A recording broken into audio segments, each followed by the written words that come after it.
Hello everyone! In this video, I'll show you how to book an Alaska Airlines flight using Avios. First, log in to your British Airways Executive Club account with your username and password. You may need to complete two-factor authentication.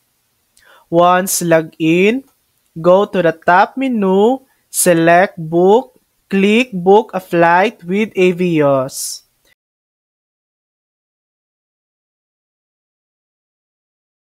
Enter your departure and arrival airports, travel dates, and cabin class.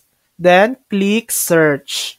You'll see all available Alaska Airlines flight that can be booked with Avios, including the number of seats in each cabin. Choose your flight, click Continue, and confirm your booking. Make sure you have enough Avios in your account before finalizing. And that's it.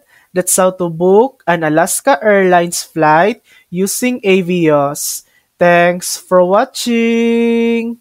If this video helped you, please like and subscribe for more helpful tutorials.